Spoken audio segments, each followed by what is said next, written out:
This is going to be a very basic discussion on rehabilitation, reconditioning strategies, and also talk a little bit about what we call prehab or prehabilitation, just to kind of make a word on some of the preventative things that you could incorporate into a strength and conditioning program as well.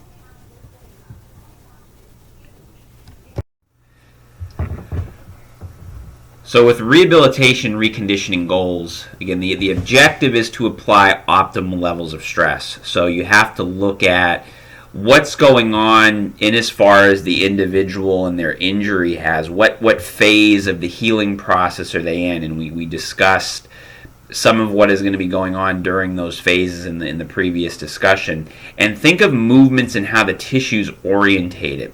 So think of your planes of motion and how the tissue, what the tissue resists, what will kind of put the tissue on the slack, because that will kind of tell you what kind of stress will be able to be absorbed by the tissue and what the individual will be able to do without really aggravating the injury.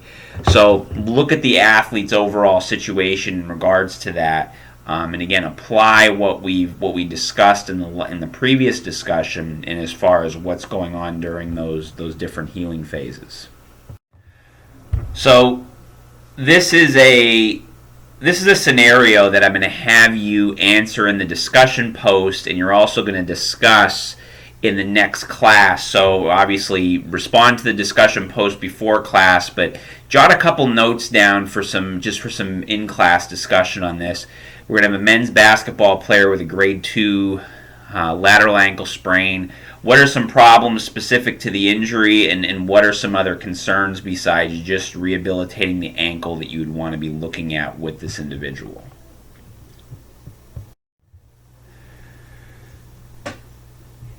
So, issues during the inflammatory phase. So we talked about the inflammatory phase. We had mentioned the importance of the inflammatory phase, but we have to remember that while it's important for healing, there's things that go on with the inflammatory phase that can also delay the process. We talked about the 5 cardinal signs of inflammation. Remember, it's not inflammation in and of itself that's a bad thing. It's the signs and symptoms, or if you will, the side effects of inflammation that kind of cause the problems, the pain, the swelling, that's going to limit how quickly the person will get better. Passive treatments early on are very beneficial during this phase, because that's going to be what kind of promotes some of the more active things that will either come on in the late inflammatory phase or into the repair phase.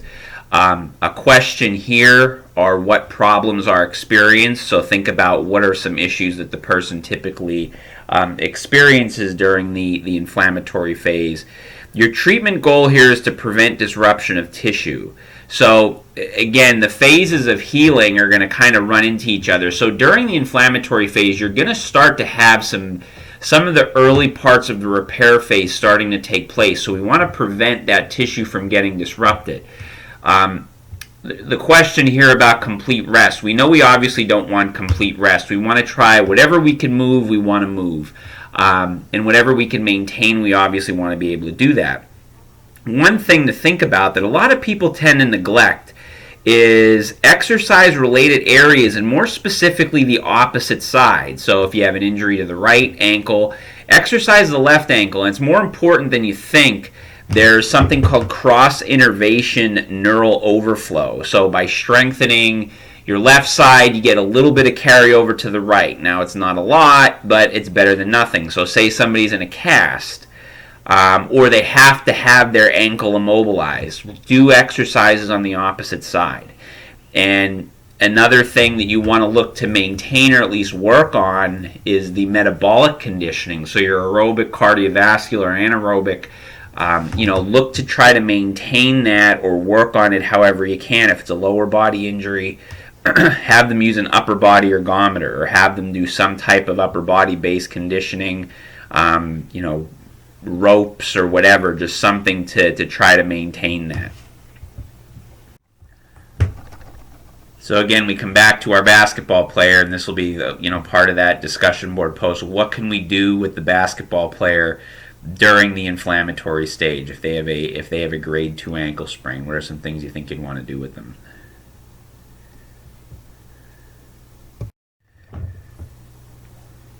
So let's look at the repair phase now. So what's going on during the repair phase? So we know that the idea during the repair phase is going to be to replace that tissue that was damaged with scar tissue. Now we know early on that initially that tissue that gets replaced is very weak and unorganized, okay? Or we have our type 3 collagen getting laid down. It gets laid down in a very random fashion. So we're starting to get some new tissue there. The only issue is that it's weak, it's unorganized. So the biggest thing during the repair phase is the balance between too much versus too little stress. Too much stress, you risk possibly damaging the repair. However, too little stress, and you could actually impair healing.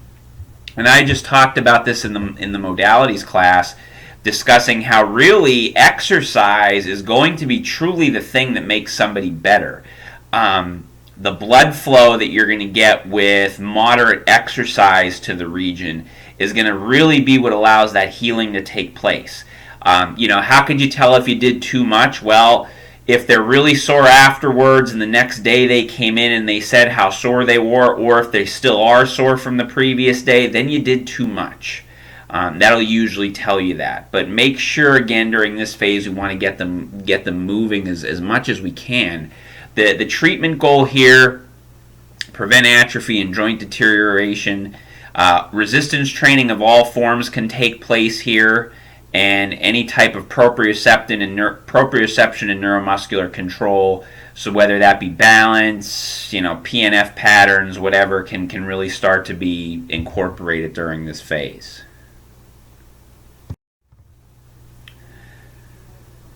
So we have our 3 different types of resistance exercise that we can use. You can use isometrics if you want. I think a lot of people tend to underestimate the benefits of utilizing isometrics in certain circumstances. So again, no change in muscle length with isometrics. Your isotonic, you're going to have your concentric and eccentric contraction. In some instances for injuries, you may want to emphasize the eccentric or the lengthening portion of the contraction for a muscle or muscle group. So make sure to utilize that. Your isokinetics, if you recall, are your forms of accommodating resistance. This usually requires the use of special machines in order to utilize isokinetics. And then the proprioception neuromuscular control, here we're just kind of looking at terminology. So like for instance, when you're doing your single leg balance, okay, people will say, well, they're working on proprioception. Well, that's true, but proprioception really just refers to technically the sensory aspect of kind of knowing where your body is in space. It's neuromuscular control is really the thing you're working on. That's the ability to respond to neurosignals and be able to utilize that. It's the ability to get your nervous system to work in a coordinated fashion. So, if you go and stand on one leg, you kind of notice how the muscles in your lower leg will kind of fire. That's neuromuscular control. You're getting that feedback from your sensory impulses, and your body's able to kind of adjust to things and be able to maintain that balance. And of course, there's obviously more complex things to do beyond just balance work with that.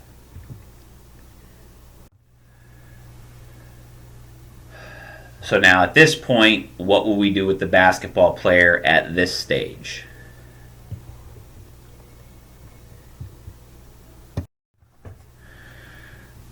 So that takes us to the last phase, the remodeling phase. At this point, the person will be pretty much back to full activity in most instances. You're going to be increasing stress to the region. There'll be less pain. The tissues technically still aren't fully healed. You're going to be getting more of your type 1 collagen, and in addition to the type 1 collagen, that collagen is going to start to getting aligned within the lines of stress. So, if you look at whatever the directional properties of the fibers of the healing tissue are, that's where the scar tissue will start to line up with. But it's important to make sure that things continue throughout this process to make sure that the person has gone through a full rehabilitation program. So you're going to be looking to progress to more specific exercises. You want to be able to increase movement speed. That's going to be really important during the remodeling phase. Start to incorporate speed, power-based movements. Fast rate of force development is going to be very important during this time. And just continued progression of both your closed and open kinetic chain exercises. So certainly it's fine to include both closed and open kinetic chain throughout the process, just making sure you're continuing with a good progression. So again, just a quick review on closed and open kinetic chain. So here we have a picture of a barbell back squat, and we have a picture of an open of a knee extension. I'm giving away the answers. I'm going through this. So the closed kinetic chain exercise would be the barbell back squat. The open kinetic chain exercise would be the seated knee extension. Remember, anytime the distal segment is free to move, that's an open kinetic chain exercise, okay? So it's kind of when the body's moving over the distal body part, that would be a closed kinetic chain. So in the situation of the squat, the feet are stationary, the body's kind of moving over the feet for the most part. That's where you get your closed kinetic chain. And then the seated knee extension would be an example of an open chain. So I wanted you to review the exercises in the text, because throughout the semester you're going to be responsible for knowing what exercises work which muscle groups, and that's not going to be retaught. So in addition to doing that, look at and think about what exercises would be considered closed and open chain. Okay, and back to our scenario. So during the remodeling phase, what would the basketball player be looking to do? Again, some basic exercises and some ideas as to what would be included there.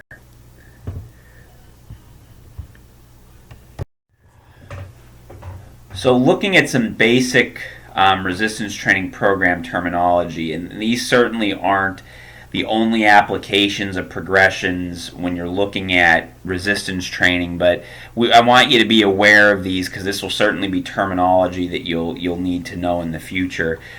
Some specific protocols, the DeLorme protocol. So both the DeLorme and Oxford use what they call a pyramid type design, where they're using 3 sets of 10 repetitions.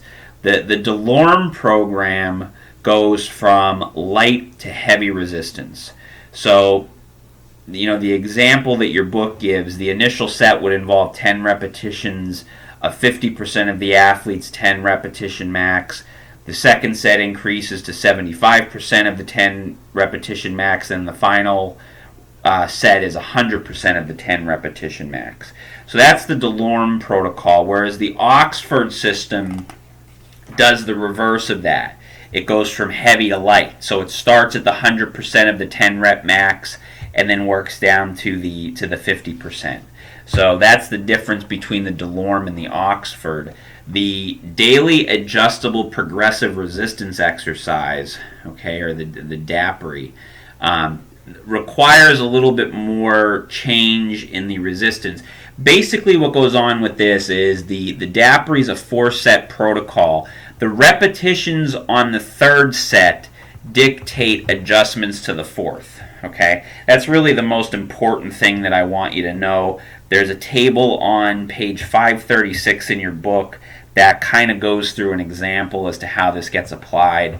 Again, I don't think I've ever used any, personally for me, I don't think I've ever used any one of these in their classic sense, but they're well known, and there may be something where questions could come up, so be aware of that. And the key is just individualizing based on what the athlete needs, the SAID principle, which by now we should all know what the SAID principle stands for. So during the rehabilitation, reconditioning process, and we're going to get into metabolic training again this semester, kind of review some of the things from 260 and maybe get a little more in depth into how to build some different programming for different sports. The idea here is look at base training and reconditioning when you're looking at the rehabilitation and reconditioning process. Think about the differences.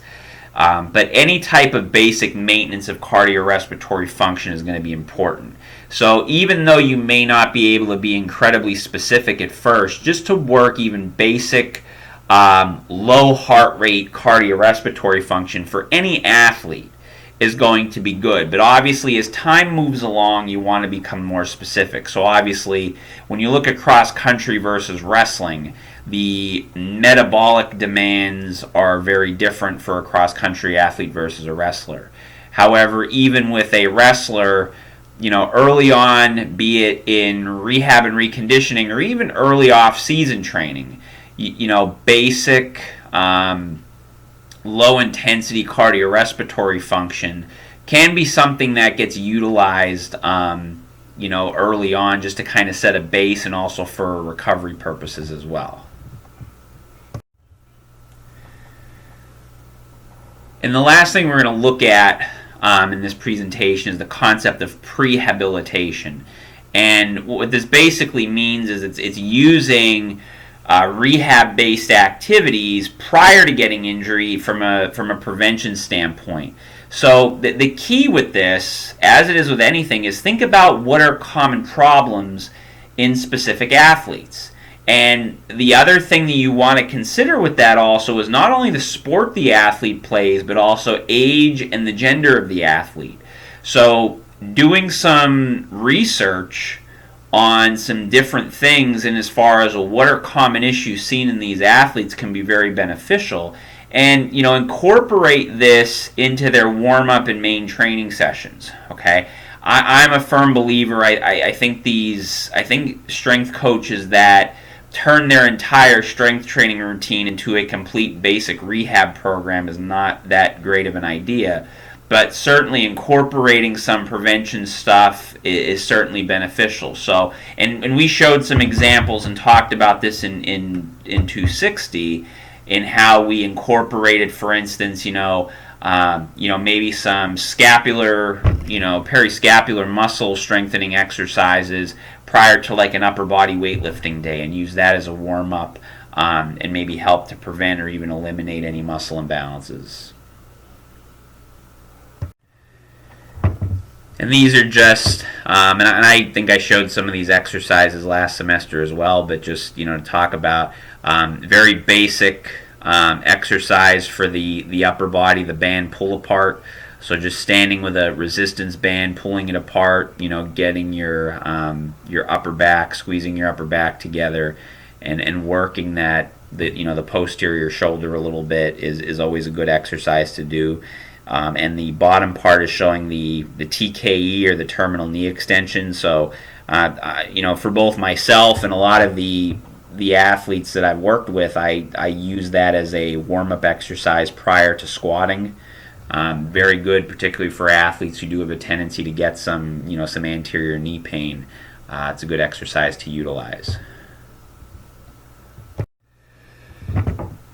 And our learning outcomes. So, again, think of the basic objectives of rehab and reconditioning. So, and explain how different activities can be performed. Again, note the discussion board and be able to just give some ideas. You don't have to give necessarily a full program, but, by now we should all have some pretty good exercise ideas. If you're unsure of exercise ideas, look up some things in the book that can maybe, be utilized. Or even a therapeutic exercise book can give some ideas.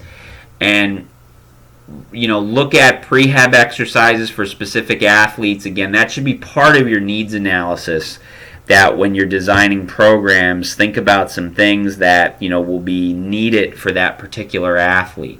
And remember, all athletes will be strength training.